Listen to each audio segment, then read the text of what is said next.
श्री सांब शिवाय नमः। श्री गणेशाय नमः। श्री शिव महापुराण द्वितीयायाम रुद्र संहितायाम पंचमो युद्ध खंड। तारकासुर के पुत्र तारकाक्ष, विद्युन्माली एवं कमलाक्ष की तपस्या से प्रसन्न ब्रह्मा द्वारा उन्हें वर की प्राप्ति, तीनों पुरों की शोभा का वर्णन। नारद जी बोले, हे ब्रह्मन, हमने गणेश तथा स्कंद की सतकथा से समन्वित गृहस्थ शिवजी के आनंदप्रद उत्तम चरित्र का श्रवण किया। विहार करते हुए शिवजी ने जिस प्रकार दुष्टों का वध किया, अब आप उस श्रेष्ठ एवं उत्तम चरित्र का अत्यंत प्रेम पूर्वक वर्णन कीजिए। पराक्रमशाली भगवान शंकर ने एक ही बाण से एक साथ दैत्यों के तीनों पुरों को किस प्रकार जलाया। आप माया से निरंतर विहार करने वाले भगवान शंकर के इस संपूर्ण चरित्र का वर्णन कीजिए, जो देवताओं तथा ऋषियों को सुख देने वाला है। ब्रह्मा जी बोले, हे ऋषि श्रेष्ठ, पूर्व काल में व्यास जी ने महर्षि सनत कुमार से यही बात पूछी थी। तब सनत कुमार जी ने उनसे जैसा कहा था वही बात मैं आपसे कह रहा हूँ। सनत कुमार बोले, हे महाविद्वान व्यास जी, आप शंकर के उस चरित्र को सुनिए। जिस प्रकार विश्व का संहार करने वाले उन शिव ने एक ही बाण से त्रिपुर को भस्म किया था। हे मुनीश्वर, शिव जी के पुत्र कार्तिकेय के द्वारा तारकासुर का वध कर दिए जाने पर उसके तीनों पुत्र दैत्य घोर तप करने लगे। उनमें तारकाक्ष ज्येष्ठ, विद्युन्माली मध्यम तथा कमलाक्ष कनिष्ठ था। वे सभी समान पराक्रम वाले, जितेंद्रिय, महाबलवान, कार्य में तत्पर, संयमी, सत्यवादी, दृढ़चित्त, महावीर एवं देवताओं के द्रोही थे। तीनों दैत्य संपूर्ण मनोहर भोगों को त्याग कर मेरु की गुफा में जाकर अत्यंत अद्भुत तप करने लगे। तारकासुर के वे तीनों पुत्र वसंत ऋतु में उत्सव सहित गीत वाद्य की ध्वनि तथा समस्त कामनाएं त्याग कर तप करने लगे। ग्रीष्म ऋतु में सूर्य के तेज को जीतकर अपने चारों ओर अग्नि जलाकर तथा उसके मध्य में स्थित होकर वे सिद्धि के लिए आदर पूर्वक हव्य की आहुति देने लगे। उस समय वे महान गर्मी से संतप्त होकर मूर्छित हो जाते थे और वर्षा काल में निर्भीक होकर सिर पर वृष्टि को सह लेते थे। शरद काल में उत्पन्न हुए मनोहर, स्निग्ध, स्थिर, उत्तम फल मूलादि पदार्थों का तथा उत्तम प्रकार के पेय पदार्थों को का भूखों के लिए दान कर स्वयं भूखे रह जाते थे। वे संयम पूर्वक भूख प्यास को जीतकर पत्थर के समान हो गए थे। वे महात्मा हेमंत ऋतु में पहाड़ों का आश्रय लेकर बड़ी धीरता के साथ स्थित हो, निराधार हो चारों दिशाओं में निवास करने लगे। तुषार से आच्छादित शरीर वाले वे सब निरंतर जल से भीगे हुए रेशमी वस्त्र धारण कर शिशिर ऋतु में जल के बीच में खड़े होकर विषाद रहित होकर कर्मशः अपने तप को बढ़ाने लगे। इस प्रकार ब्रह्मा जी को उद्देश्य करके उस तारकासुर के वे तीनों पुत्र तप कर रहे थे। वे श्रेष्ठ दानव परम नियम में स्थित रहकर कठोर तप करके तपस्या के द्वारा अपने शरीर को सुखाने लगे। 100 वर्ष तक एक पैर के सहारे पृथ्वी पर खड़े होकर उन अति बलवान दैत्यों ने तप किया। वे दारुण तथा दुरात्मा दैत्य 1000 वर्ष पर्यंत वायु का भक्षण कर महान कष्ट से युक्त हो तप कर रहे थे। वे 1000 वर्ष तक पृथ्वी पर सिर के बल खड़े रहे और 100 वर्ष तक दोनों भुजाओं को ऊपर उठाकर खड़े रहे। इस प्रकार दुराग्रह में तत्पर होकर उन्होंने बहुत क्लेश प्राप्त किया। वे दैत्य आलस्य को छोड़कर दिन रात तप करने लगे।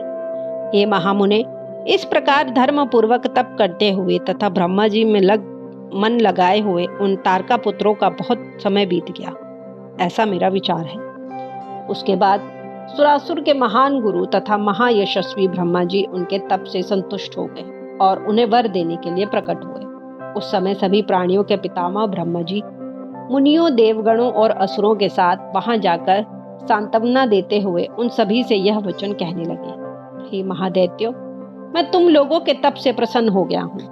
मैं तुम लोगों को सब कुछ दूंगा जो तुम लोगों का अभिष्ट वर हो उसे कहो। हे देव शत्रुओं, मैं सबकी तपस्या का फल दाता और सर्वदा सबका रचयिता हूँ।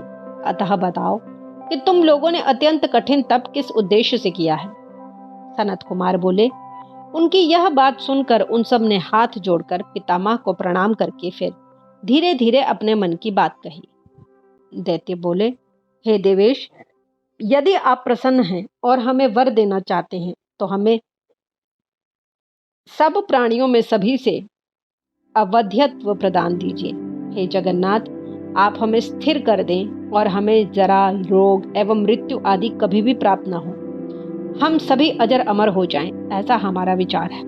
हम लोग तीनों लोकों में अन्य सभी प्राणियों को मार सकें। पर्याप्त लक्ष्मी से, उत्तम पुरुष से, अन्य विपुल भोगों से, स्थानों से अथवा ऐश्वर्य से हमें क्या प्रयोजन। हे ब्राह्मण, यदि 5 ही दिनों में प्राणी मृत्यु के द्वारा ग्रसित हो जाता है, यह निश्चित ही है, तब तो उसका सब कुछ व्यर्थ हो जाता है, इसमें संशय नहीं है। सनत कुमार बोले, उन तपस्वी दैत्यों की यह बात सुनकर ब्रह्मा ने गिरी पर शयन करने वाले अपने स्वामी भगवान शंकर का स्मरण करके कहा, हे असुरों, पूर्ण अमरत्व किसी को नहीं मिल सकता, इसलिए इस वर का आग्रह मत करो और अन्य वर मांग लो जो तुम लोगों को अच्छा लगे। हे असुरों, इस भूतल पर जहां भी कोई भी प्राणी जन्मा है वह अवश्य मरेगा।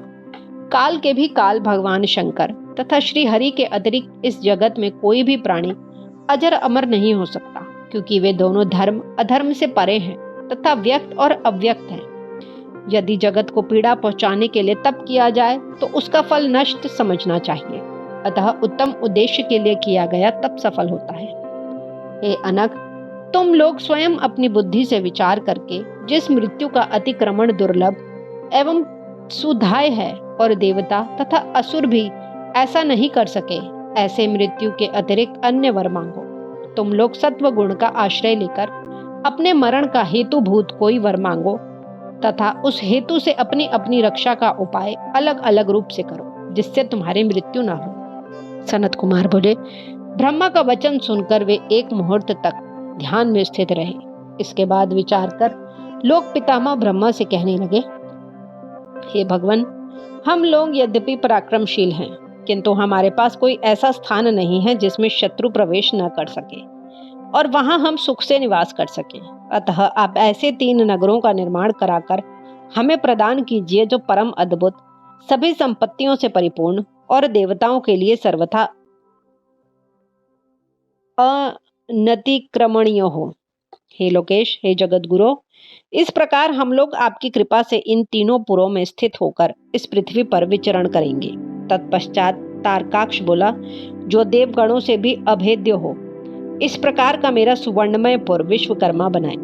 कमलाक्ष ने चांदी के अति कुश विशाल पुर की तथा विद्युन्माली ने प्रसन्न होकर वज्र के समान लोहे के पुर की याचना की। हे ब्राह्मण, जब मध्याह्न काल में अभिजीत मुहूर्त हो, चंद्रमा पुष्य नक्षत्र हो और आकाश में नीले बादलों पर स्थित होकर ये तीनों पुर क्रमशः एक के ऊपर एक रहते हुए लोगों की दृष्टि से उछल रहे। फिर जब पुष्कर और आवृत नामक काल मेघ वर्षा कर रहे हों, उस समय 1000 वर्ष के उपरांत हम लोग परस्पर मिलेंगे और ये तीनों पुर भी उसी समय एक स्थान पर स्थित हो जाएंगे, इसमें संदेह नहीं है। हम लोगों द्वारा धर्म का अतिक्रमण हो जाने पर कोई देवता जिसमें सभी देवों का निवास हो, वह संपूर्ण युद्ध सामग्री से युक्त होकर असंभव रथ पर बैठकर एक ही असंभाव्य बाण से हमारे नगरों का भेदन करे। शिव जी तो किसी से द्वेष नहीं करते, वे सदा हम लोगों के वंग्य, पूज्य तथा अभिवादन के योग्य हैं, तो फिर वे हम लोगों के पुरों को कैसे जला सकते हैं। वैसा कोई दूसरा पृथ्वी पर दुर्लभ है। उन दैत्यों ने अपने मन में यही विचार कर वर मांगा।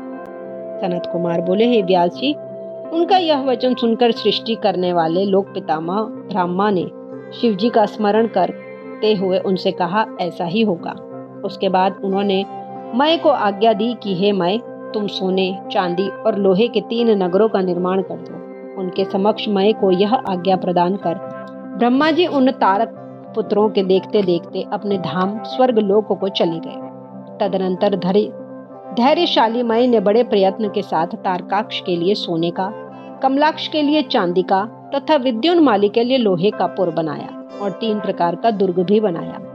उन्हें कर्म से स्वर्ग में, आकाश में तथा भूलोक में जानने चाहिए।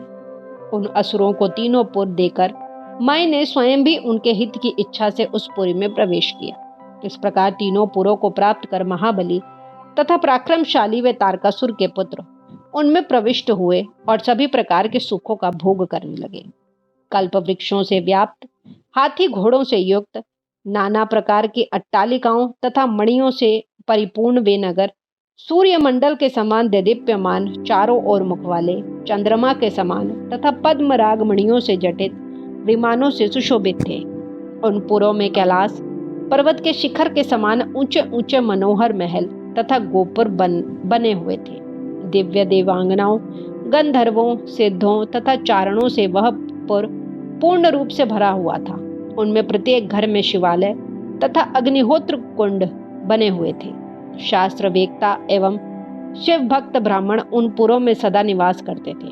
बावली, कुएं, तालाब, छोटे सरोवर एवं स्वर्गीय गुणों वाले उद्यान एवं वन्य वृक्षों, कमल युक्त नदियों और बड़ी बड़ी सरिताओं से वे पुर शोभित हो रहे थे। सभी ऋतुओं में फल फूल देने वाले अनेक प्रकार के वृक्षों से वे पुर मनोहर प्रतीत हो रहे थे। वे झुंड के झुंड मदमत हाथियों, सुंदर सुंदर घोड़ों, विविध आकार वाले रथों एवं शिविकाओं से अलंकृत थे। उनमें समयानुसार अलग अलग क्रीड़ा स्थल बने हुए थे और वेदाध्ययन की विधि विविध पाठशालाएं भी पृथक पृथक बनी हुई थी। पापी जन तो मन एवं वाणी के द्वारा उन नगरों की ओर देख भी नहीं सकते थे। शुभ आचरण करने वाले पुण्यशाली महात्मा ही उन्हें देख सकते थे। वहां का उत्तम स्थल सर्वत्र अधर्म से रहित तथा पति सेवा परायण पतिव्रताओं के द्वारा पवित्र कर दिया गया था। उनमें महाभाग्यवान बलवान दैत्य अपनी स्त्रियों, पुत्रों और श्रुति स्मृतियों के रहस्य को जानने वाले तथा अपने धर्म में निरत ब्राह्मणों के साथ निवास करते थे। वे पुर चौड़ी छाती वाले, ऊंचे कंधों वाले, साम एवं विग्रह के ज्ञाता, समय समय पर शांति तथा कोप करने वाले, कुबड़े तथा भौणे, नीले कमल के समान काले काले घुंघराले बाल वाले, मय के द्वारा रक्षित तथा शिक्षित किए गए और युद्ध की अभिलाषा रखने वाले योद्धाओं से परिपूर्ण थे। बड़े बड़े युद्धों में निरत रहने वाले, ब्रह्मा तथा सदाशिव के पूजन के प्रभाव से विशुद्ध पराक्रम वाले, सूर्य वायु इंद्र के सदृश देवगणों का मर्दन करने वाले तथा अत्यंत शक्तिशाली वीर उन पुरों में निवास करते थे। वेदों, शास्त्रों और पुराणों में जिन धर्मों का वर्णन किया गया है, वे सभी धर्म तथा शिव जी के प्रिय देवता वहां चारों ओर व्याप्त थे। इस प्रकार वर प्राप्त किए हुए वे तारक पुत्र दैत्य शिव भक्त मय दानव का आश्रय लेकर वहां निवास करने लगे। उन नगरों में प्रवेश करके वे सदा शिव भक्ति निरत होकर संपूर्ण त्रिलोकी को बाधित करके विशाल राज्य का उपभोग करने लगे। हे मुने, इस प्रकार अपने इच्छानुसार सुखपूर्वक उत्तम राज्य करते हुए उन पुण्य कर्मा राक्षसों का वहां निवास करते हुए बहुत लंबा काल व्यतीत हो गया। इस प्रकार श्री शिव महापुराण के अंतर्गत द्वितीय रुद्र संहिता के पंचम युद्ध खंड में त्रिपुर वधोपाख्यान में त्रिपुर वर्णन नामक पहला अध्याय पूर्ण हुआ।